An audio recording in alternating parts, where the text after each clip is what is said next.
ಈ Bharat pole portal ಅಂದ್ರೆ ಏನು, ಅದು ಹೇಗೆ ಕೆಲಸ ಮಾಡುತ್ತೆ, ಈ ಎಲ್ಲ ವಿಚಾರಗಳ ಬಗ್ಗೆ ಚರ್ಚೆ ಮಾಡುವ ಪ್ರಯತ್ನವನ್ನ ಮಾಡೋಣ. ಇದು ಇವತ್ತಿನ ಎಕ್ಸ್ಪ್ಲೈನರ್.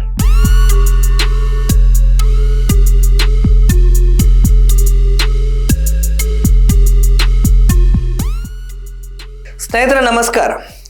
ಅಂತಾರಾಷ್ಟ್ರೀಯ ಅಪರಾಧಗಳಿಗೆ ಸಂಬಂಧಪಟ್ಟಂತೆ ತನಿಖೆಗಳಲ್ಲಿ ಆಗ್ತಾ ಇರುವಂತಹ ವಿಳಂಬಗತಿಯನ್ನ ತಪ್ಪಿಸುವ ಸಲುವಾಗಿ ಹಾಗೂ ದೇಶದ ಕಾನೂನು ತನಿಖಾ ಸಂಸ್ಥೆಗಳಿಗೆ ಅಂತಾರಾಷ್ಟ್ರೀಯ ಸಹಕಾರವನ್ನ ಸುಗಮಗೊಳಿಸುವ ದೃಷ್ಟಿಯಿಂದ ಹೊಸದೊಂದು ಭಾರತ್ ಪೋಲ್ ಎನ್ನುವಂತಹ ಪೋರ್ಟಲ್ ಅನ್ನ ಭಾರತ ಸರ್ಕಾರದ ಕೇಂದ್ರ ಗೃಹ ಇಲಾಖೆ ಜನವರಿ 7ರಂದು ಲೋಕಾರ್ಪಣೆಗೊಳಿಸಿದೆ. ಏನಿದು ಭಾರತ್ ಪೋಲ್ ಪೋರ್ಟಲ್? ಅಂತಾರಾಷ್ಟ್ರೀಯ ಪೊಲೀಸ್ ಸಹಕಾರದ ಮೂಲಕ ಬಹುರಾಷ್ಟ್ರೀಯ ಅಪರಾಧದ ತನಿಖೆಯಲ್ಲಿ ಸಹಕಾರ ಮತ್ತು ತುರ್ತು ಕ್ರಮಕ್ಕಾಗಿ ಆರಂಭಗೊಂಡಂತಹ ಪ್ರಸಾರ ಕೇಂದ್ರವೇ ಭಾರತ್ ಪೋಲ್ ಪೋರ್ಟಲ್. ಇದನ್ನ ಕೇಂದ್ರೀಯ ತನಿಖಾ ದಳ ಅಂದ್ರೆ CBI ಅಭಿವೃದ್ಧಿಪಡಿಸಿದೆ.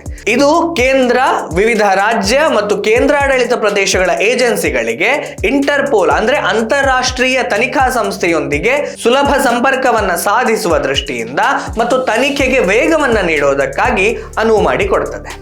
ಉದಾಹರಣೆಗೆ, ಭಾರತಕ್ಕೆ ಬೇಕಾಗಿರುವಂತಹ ಅಪರಾಧಿಯೊಬ್ಬ ವಿದೇಶದಲ್ಲಿ ಅಡಗಿ ಕುಳಿತರೆ ಆತನನ್ನ ಅಲ್ಲಿಂದ ಭಾರತಕ್ಕೆ ಗಡೀಪಾರು ಮಾಡಲು, ಭಾರತದಲ್ಲಿ ಆತನ ಬಂಧನ ಮಾಡಲು ಈ ಹಿಂದೆ ಅನೇಕ ತೊಡಕುಗಳಿದ್ವು. ರಾಜ್ಯಗಳ ಏಜೆನ್ಸಿಗಳು ಮತ್ತು ಕೇಂದ್ರ ತನಿಖಾ ತಂಡಗಳ ಮಧ್ಯೆ ಸಂಪರ್ಕ ಸಾಧಿಸೋದಕ್ಕೆ ಅಂತಾರಾಷ್ಟ್ರೀಯ ತನಿಖಾ ಸಂಸ್ಥೆಯ ಜೊತೆಗೆ ಸಂವಹನವನ್ನ ಇಮೇಲ್ ಅಥವಾ ಫ್ಯಾಕ್ಸ್ ಮೂಲಕ ನಡೆಸಬೇಕಾಗಿತ್ತು. ಇದರಿಂದಾಗಿ ತನಿಖೆ ಬಹಳಷ್ಟು ವಿಳಂಬವಾಗ್ತಾ ಇತ್ತು. ಭಾರತ್ ಪೋಲ್ ಪೋರ್ಟಲ್ ಇಂಟರ್ಪೋಲ್ನೊಂದಿಗೆ ವೇಗವಾಗಿ ಸಂವಹನ ನಡೆಸುವುದರಿಂದ ದೇಶದ ತನಿಖಾ ಸಂಸ್ಥೆಗಳು ಸುಲಭವಾಗಿ ಸಂಪರ್ಕವನ್ನ ಸಾಧಿಸಿ ಪ್ರಕರಣವನ್ನ ಬಗೆಹರಿಸಲು ನೆರವಾಗಲಿಕ್ಕಿದೆ.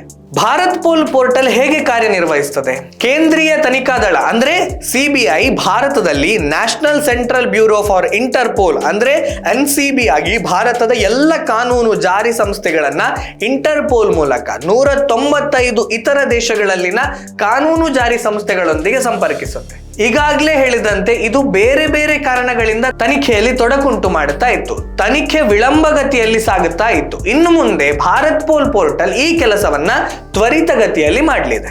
ಇದು ಏಕೀಕೃತ ವೇದಿಕೆ ಆಗಿರೋದ್ರಿಂದ CBI ಅನ್ನ ಇಂಟರ್ಪೋಲ್ ರೂಪದಲ್ಲಿ ಭಾರತದ ಎಲ್ಲ ಕಾನೂನು ಜಾರಿ ಪ್ರಾಧಿಕಾರಗಳೊಂದಿಗೆ ಪೊಲೀಸ್ ವರಿಷ್ಠಾಧಿಕಾರಿಗಳು ಮತ್ತು ಪೊಲೀಸ್ ಆಯುಕ್ತರುಗಳ ನಡುವೆ ಸಂಪರ್ಕವನ್ನ ಮಾಡುತ್ತೆ. ಸರಳೀಕೃತ ಕಾರ್ಯವಿಧಾನದ ಜೊತೆಗೆ 195 ಇಂಟರ್ಪೋಲ್ ಸದಸ್ಯ ರಾಷ್ಟ್ರಗಳೊಂದಿಗೆ ಅಂತಾರಾಷ್ಟ್ರೀಯ ಸಂವಹನವನ್ನ ಸುಲಭವಾಗಿ ಮತ್ತು ತ್ವರಿತಗತಿಯಾಗಿ ಮಾಡಲು ಅನುವು ಮಾಡಿಕೊಡುತ್ತದೆ.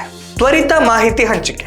ಪೋರ್ಟಲ್ CBIಗೆ NCB ಆಗಿ 195 ದೇಶಗಳ ಕ್ರಿಮಿನಲ್ ಗುಪ್ತಚರ ಮಾಹಿತಿಯನ್ನ ಭಾರತದ ಎಲ್ಲ ಕಾನೂನು ಜಾರಿ ಸಂಸ್ಥೆಗಳೊಂದಿಗೆ ತ್ವರಿತವಾಗಿ ಹಂಚಿಕೊಳ್ಳಲು ಅನುವು ಮಾಡಿಕೊಡುತ್ತದೆ. Interpol notice. ಪೋರ್ಟಲ್ ಇಂಟರ್ಪೋಲ್ನ ರೆಡ್ ಕಾರ್ನರ್ ನೋಟಿಸ್ ಮತ್ತು ಇತರ ಬಣ್ಣದ ಕೋಡೆಡ್ ನೋಟಿಸ್ಗಳನ್ನ ಸುಲಭವಾಗಿ ರಚಿಸಲು ಅನುವು ಮಾಡಿಕೊಡುತ್ತದೆ. ಇದು ಜಾಗತಿಕವಾಗಿ ಅಪರಾಧಿಗಳು ಮತ್ತು ಅಪರಾಧದ ಮೂಲಕ ಗಳಿಸಿದ ಆದಾಯವನ್ನ ಪರಿಣಾಮಕಾರಿಯಾಗಿ ಪತ್ತೆ ಹಚ್ಚಲಿಕ್ಕೆ ಸಾಧ್ಯವಾಗುತ್ತದೆ. ಸಾಮರ್ಥ್ಯ ವೃದ್ಧಿ ಮತ್ತು ತರಬೇತಿ.